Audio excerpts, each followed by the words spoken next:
When the A-Team first burst onto TV screens in 1983, it was an instant smash hit. Created by prolific television producer Stephen J. Cannell, the series focused on a group of Vietnam veteran Special Forces soldiers who escaped from a military prison after being convicted of a crime they didn't commit. Fleeing to the Los Angeles underground, they begin working as soldiers of fortune, and their weekly exploits on the show typically consisted of them stepping in to help out underdogs who were being threatened by an assortment of stereotypical TV villains. What do you say, guys? Hey, what is this? Who the hell are you? Despite the show's massive success, critics panned the cartoonish violence in the series, which never showed blood, when nobody ever died, and everyone was seemingly able to walk away from car crashes. Although the highly sanitised violence did mean that children could watch the show, and it became hugely popular with the kids of the 80s. Cashing in on this enormous child audience, toy company Galoob quickly snagged the rights to produce A-Team toys, and they came out with a range of 6-inch tall action figures and larger Mr. T dolls.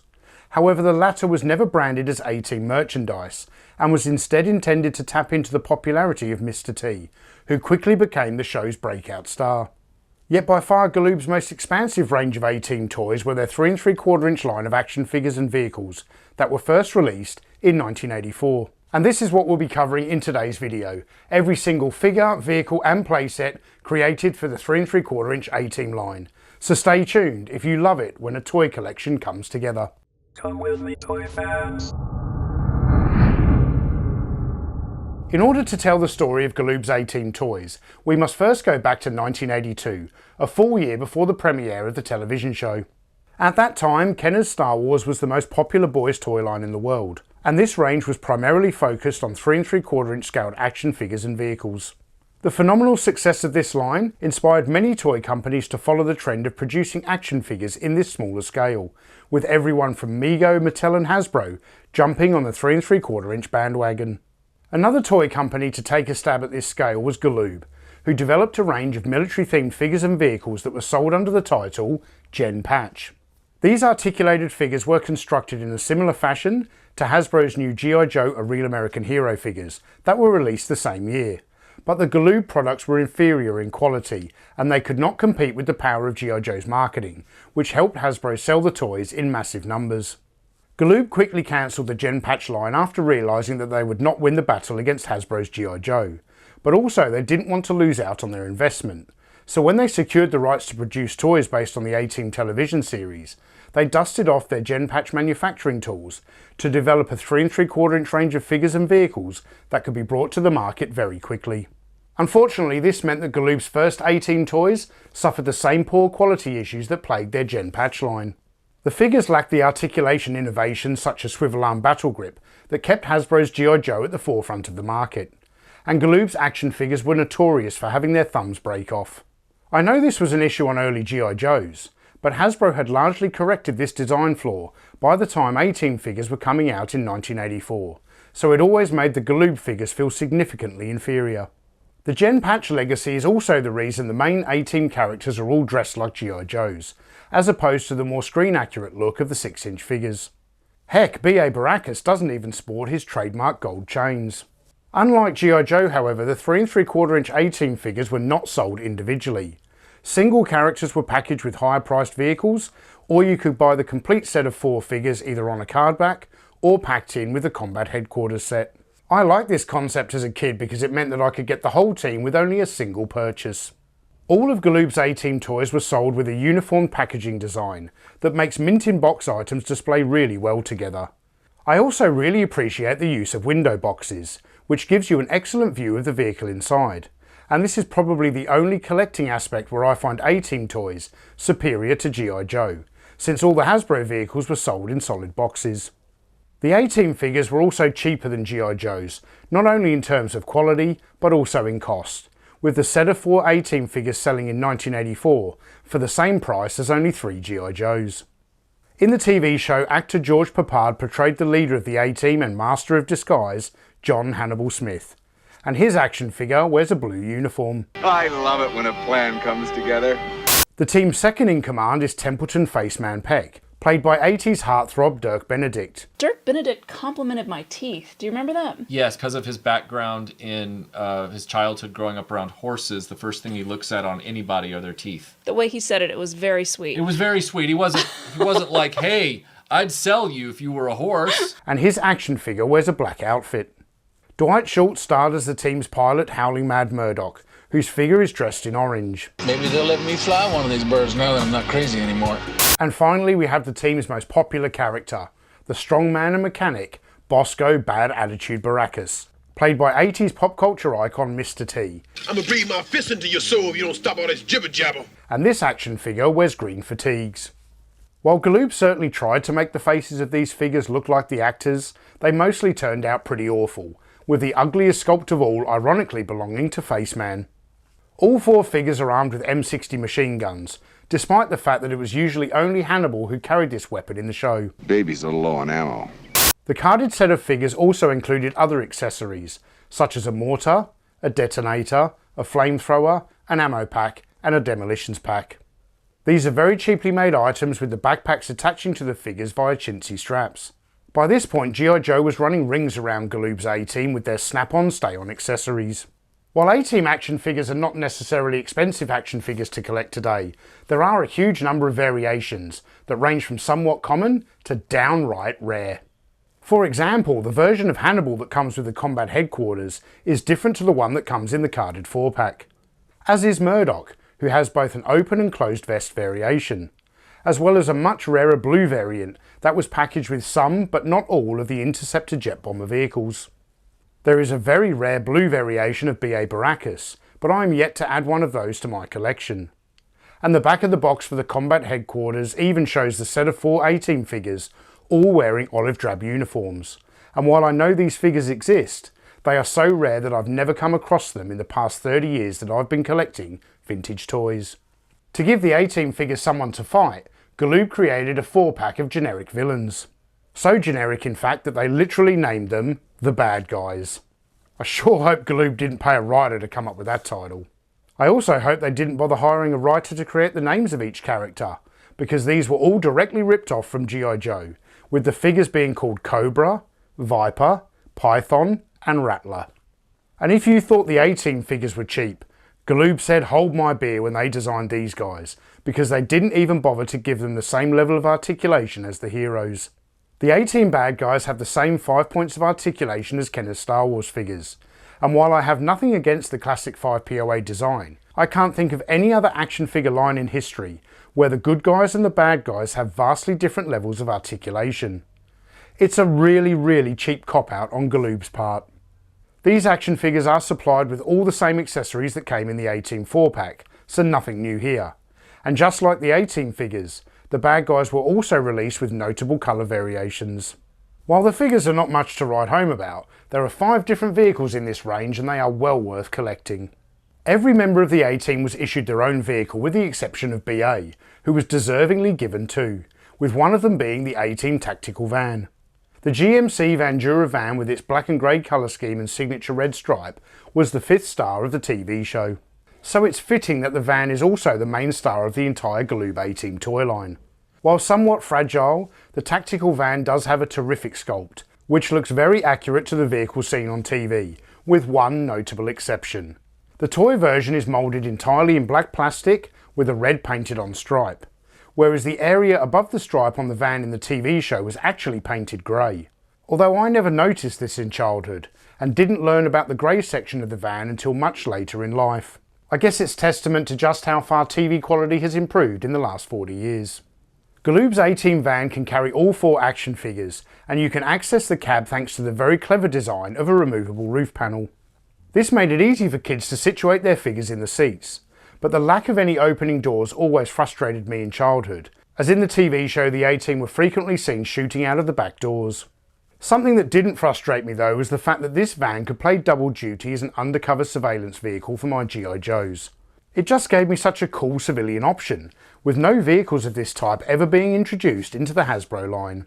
The A-Team tactical van also came packaged with a few neat accessories, including a stop sign, a fire hydrant, and a 3-piece detour roadblock. Another very recognisable vehicle from the TV show is Faceman's Corvette.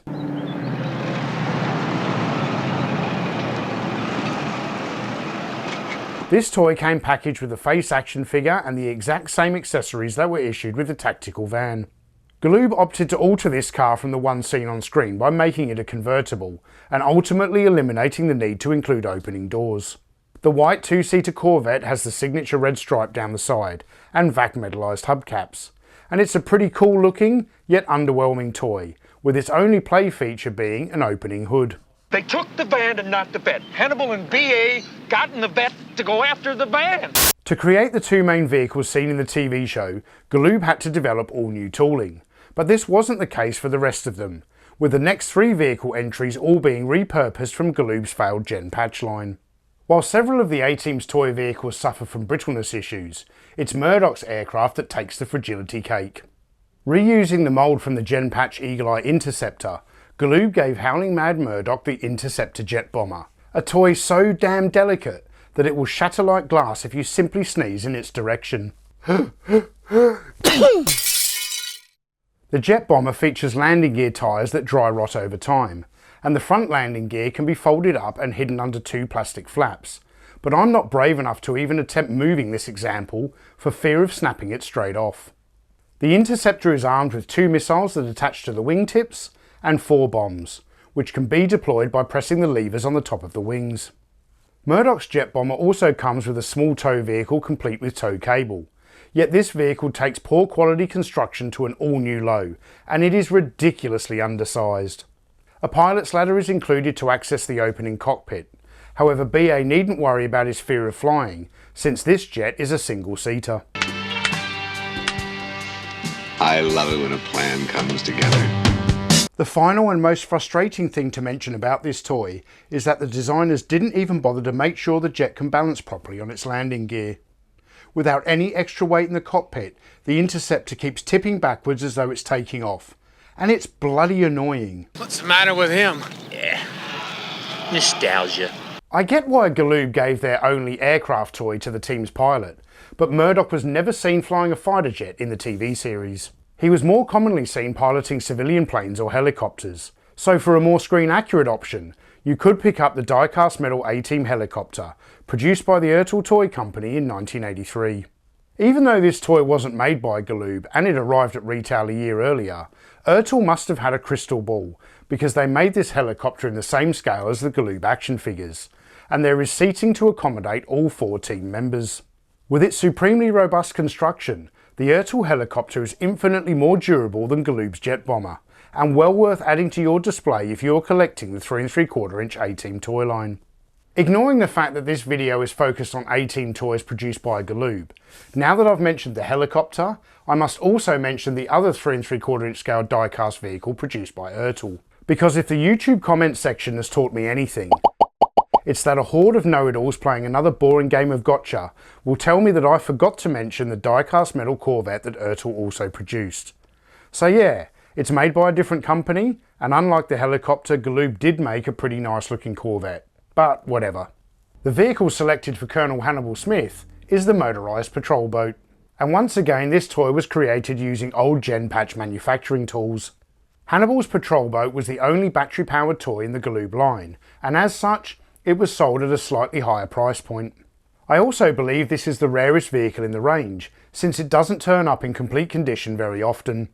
The patrol boat has a battery-operated outboard motor mounted at the rear, but given the age and rarity of this toy, I'm not going to put it in water and risk the destruction of the vintage stickers applied to each side. Hannibal drives the boat from a central console, which has an A-Team flag attached to the side of the dash, and there is plenty of room on the forward deck to carry other figures. This area also houses a pair of mounted machine guns, and 2 additional small arm accessories can be stored in a rack on the front of the driver's position. These 2 weapons are the ubiquitous M60 machine gun that came packaged with multiple other Galoob A-Team toys, and an M16, with the purchase of the Motorised patrol boat being the only way that kids could get their hands on this rifle accessory. Finally completing this A-Team vehicle lineup, we have BA's second offering, the Armoured Attack Adventure Set. This was another repurposed Gen Patch toy, yet this one perfectly suited the A-Team toy line and this particular driver. The Armoured Attack Adventure set featured a 6-wheeled attack vehicle with a rotating gun turret and a tow missile launcher that can be hauled along in the supplied trailer. Each piece of the disassembled missile launcher has its own storage section in the trailer, and the complete weapon consists of a tripod, the main gun, a control panel, and 4 missiles, and all of these parts are strangely manufactured in a bright orange plastic. One of the reasons I feel the attack tank fits this line so well is because of the series trope where the A-Team frequently MacGyver up an armoured vehicle over the course of a music-filled montage. And in my childhood mind, this vehicle always represented the ones that I saw BA build on the TV.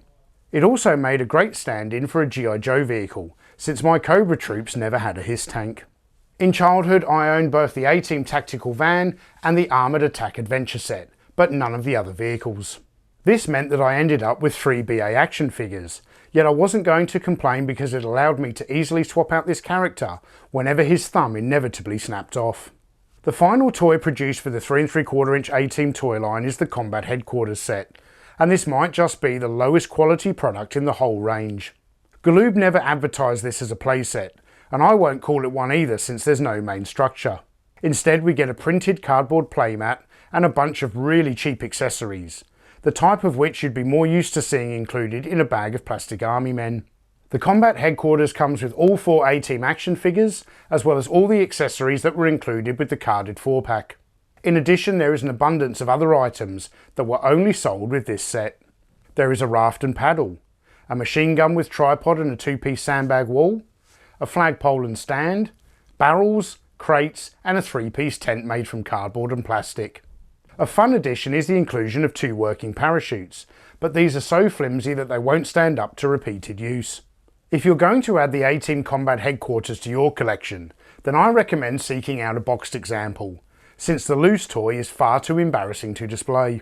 Despite the quality issues that hamper this line, I still remember a lot of friends in childhood owning A-Team toys, thanks largely to the popularity of the TV show. I'm not retiring and I'm already rich.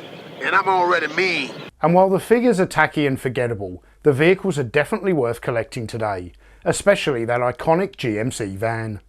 Where the A-Team television show towered above its peers, and is quite rightly remembered as one of the best of the decade, Galoob's toys will never hold a candle to other more popular 80s lines such as Masters of the Universe, G.I. Joe or Transformers.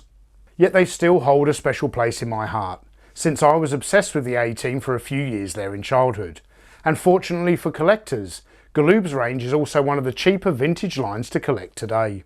So if you have a toy problem, if no one else can help, and if you can find them, maybe you can collect the A-Team.